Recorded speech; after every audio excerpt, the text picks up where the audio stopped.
नमस्कार दोस्तों, मैं आशुतोष कुमार सिंह आप सभी साधकों, मित्रों और दर्शकों का अपने YouTube चैनल मल्टी डायमेंशन ज़िंदगी में हार्दिक स्वागत करता हूं। आप सभी का जीवन बहुत ही सफल, सुखद, समृद्ध और आनंद से ओतप्रोत हो, इस मंगल कामना के साथ हम आज का ये वीडियो प्रारंभ कर रहे हैं। आज हमारा वीडियो का विषय है अवसाद से बाहर कैसे आएँ। हमारे कुछ मित्रों का प्रश्न आया था। देखिए, अवसाद से बाहर आने से पहले ये समझ लेना जरूरी है कि अवसाद होता कैसे है। अवसाद जो है बाई प्रोडक्ट है एम्बिशियसनेस का, महत्वाकांक्षा का बाई प्रोडक्ट है अवसाद। जब एक बच्चा छोटा होता है तभी से उसके दिमाग में डालना शुरू कर दिया जाता है कि वो बड़ा होकर क्या बनेगा। और हमारा समाज हमको सिखाता है पहली पोजीशन, टॉप पर पहुंचना है। स्कूल में बच्चा अगर सिंगर बनना चाहता है तो उसे कहेंगे कि मोहम्मद रफ़ी बनिए। अगर क्रिकेटर बनना है तो कम से कम सचिन तेंदुलकर, विराट कोहली या महेंद्र सिंह धोनी बनिए। कोई भी चीज़ बचपन से ही बच्चे के ऊपर इतना प्रेशर हो जाता है कि जब वो बड़ा होते होते तक उसको इस तरह की चीज़ों का अभ्यास हो जाता है। उसको लगता है और फिर हमारी इच्छाएं, वासनाएं जो हमको यहाँ वहाँ खींच रही होती हैं, बहुत अधिक रुपए कमाना है, नाम कमाना है और बहुत सारी चीज़ें। और वह इच्छाएं मनुष्य को इतनी अधिक यहाँ वहाँ खींचती हैं कि उसका व्यक्तित्व पूरी तरह से लगभग खंडित ही हो जाता है। ऐसा लगता है कि उसका हाथ कहीं और जा रहा है, सर कहीं और जा रहा है। ये मन में खंडन पैदा हो जाता है और विखंडित चित्त अवसादग्रस्त हो जाता है। क्यों? क्योंकि जैसे जैसे मनुष्य बड़ा होता है उसको ये कहीं ना कहीं पता तो चल ही जाता है कि जो जन्मा है उसकी मृत्यु होगी।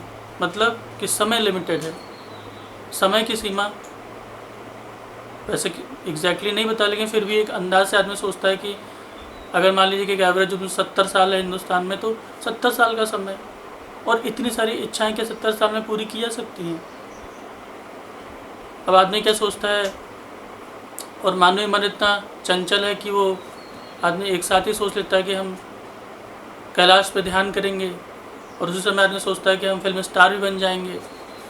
कोई आदमी सोचता है कि मैं बहुत फेमस गिटारिस्ट बन जाऊंगा, और साथ में वो ये भी सोचता है कि मैं अकेले रहूँगा, मुझे कोई डिस्टर्ब नहीं करेगा। तो सबसे महत्वपूर्ण बात तो ये है कि जो हमारी इच्छाएं हैं उससे इतना अधिक विरोधाभास पैदा हो जाता है कि उसका चित्त विखंडित हो जाता है, और उस खंडित चित्त में अवसाद उत्पन्न हो जाता है। अवसाद का अर्थ है कि दुख की अवस्था जो बिल्कुल स्थिर ही हो जाए। क्योंकि थोड़ा मोड़ा दुख तो सभी को, थोड़ी असफलता, थोड़ा दुख, निराशा, ये तो लोगों को आती रहती है, लेकिन जब वो बिल्कुल स्थिर हो जाता है तो उस अवस्था को ही अवसाद कहते हैं। डिप्रेशन, आपने आजकल जैसा कि माहौल चल रहा है, आपने बहुत बार देखा होगा लोग डिप्रेस हो जा रहे हैं। एक सवाल और भी लोगों ने, किसी ने मुझसे पूछा कि अरे मतलब कि एक गरीब आदमी या असफल व्यक्ति डिप्रेस हो जाए तो ठीक है, लेकिन एक सफल व्यक्ति डिप्रेस क्यों हो जाता है? फ्रेंड्स, मैं इतना ही कहना चाहता हूँ कि एक गरीब व्यक्ति या जो अभी अपने को सफल नहीं मानता है, उसकी तुलना में सक्सेसफुल पर्सन या जो बहुत अमीर है वो डिप्रेस इसलिए हो जाता है क्योंकि गरीब आदमी के पास तो एक सांत्वना है, कंसोलेशन है कि अभी तो वो अमीर ही नहीं है, उसके पास पैसे आएंगे तो उसका जीवन बदल जाएगा, या जब वो प्रसिद्ध हो जाएगा या सफल हो जाएगा तो उसका जीवन बदल जाएगा।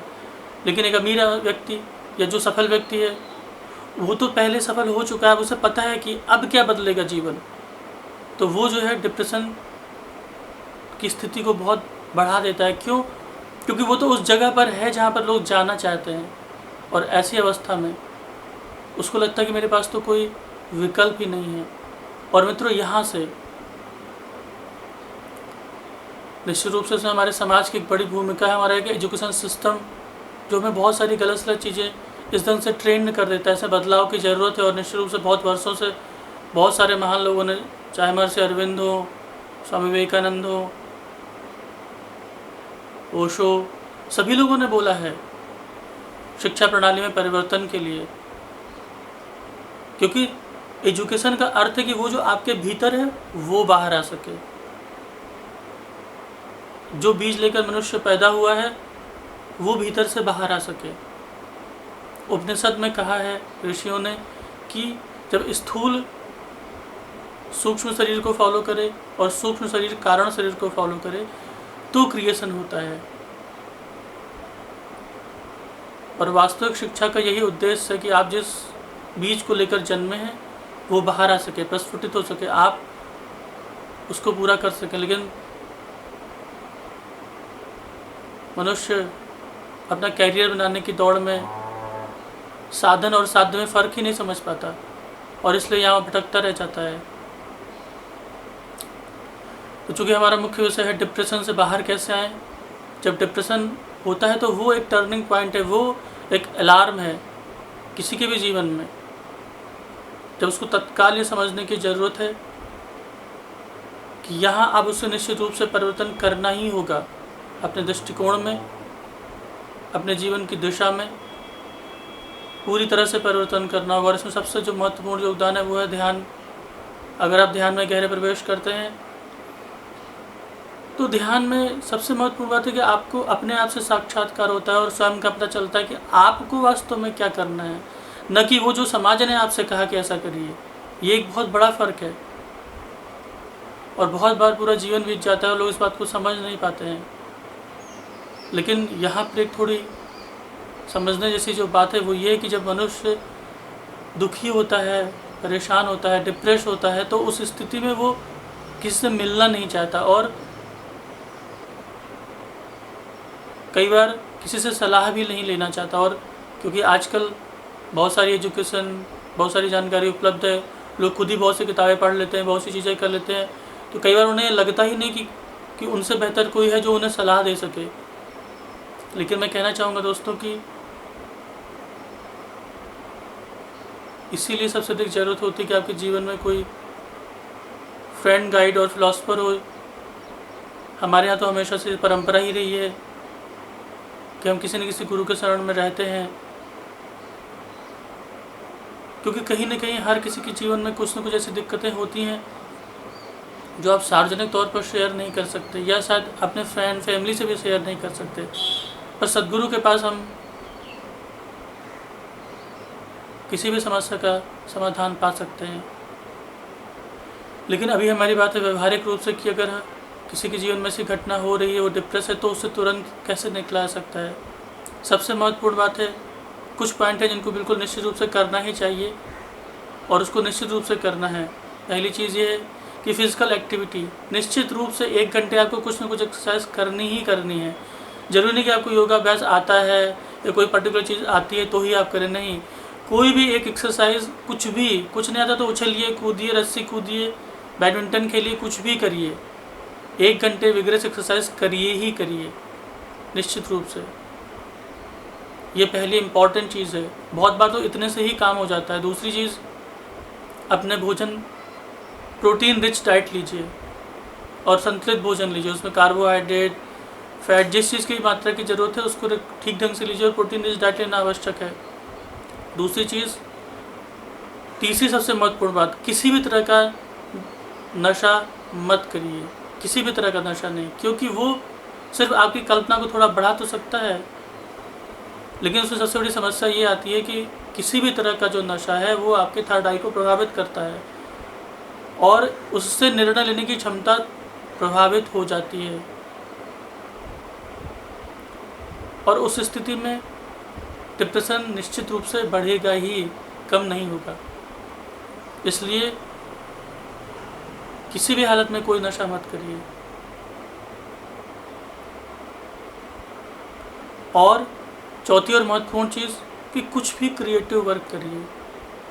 ज़रूरी नहीं कि आप एक सोचो कि नहीं यार मैं तो अच्छा चित्र बना ही नहीं पाता हूँ, कि मैं अच्छा गाना गा ही नहीं पाता हूँ, कि यार नहीं, कुछ भी डूडलिंग करिए, पेंसिल लेके बैठ जाइए, कुछ भी उसको ऊट-पटांग बनाइए। उससे आपकी भावनाओं में निष्कासन होगा, वो जो दबी हुई भावना है वो बाहर।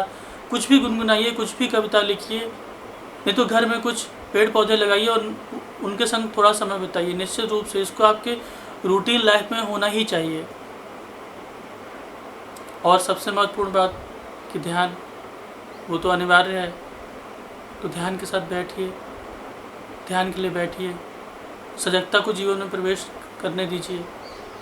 और सजगता को हमेशा, ऐसा नहीं कि 1 घंटे बैठे ध्यान में तो बोले 1 घंटे सजगता और बाकी समय फिर आप बेहोशी, ऐसा नहीं। बाकी समय भी आपको सजगता को अपने जीवन का अंग बन जाने दीजिए। सजगता चेतना का स्वभाव है। तो मुझे उम्मीद है फ्रेंड्स कि ये जो मैंने 5 पॉइंट बताए हैं ये निश्चित रूप से कारगर है, 100%, और बहुत सारे लोगों पर आजमाया गया है और इसका 100% रिजल्ट आता ही आता है। वैसे तो योग में बहुत सारी क्रियाएं हैं, अगर आप उनको सीख के करते हैं तो उनके बहुत अच्छे परिणाम बहुत तीव्रता से मिलते हैं, लेकिन ये आप तुरंत ही स्टार्ट कर सकते हैं। तो मुझे उम्मीद है फ्रेंड्स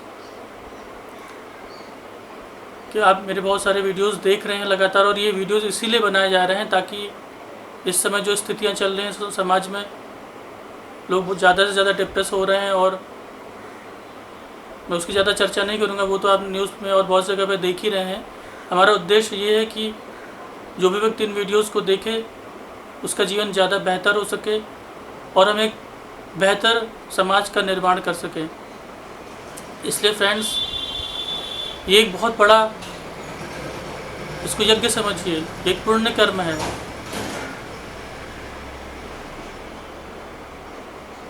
अगर आप अपने जीवन स्तर को भी ऊपर उठाते हैं, अपनी एनर्जी को भी ऊपर उठाते हैं, सकारात्मक होते हैं,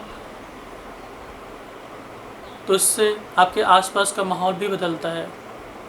तो फ्रेंड्स आपका जीवन सफल हो, सुखद हो, और आप ये अभ्यास नियमित रूप से करिए। धन्यवाद।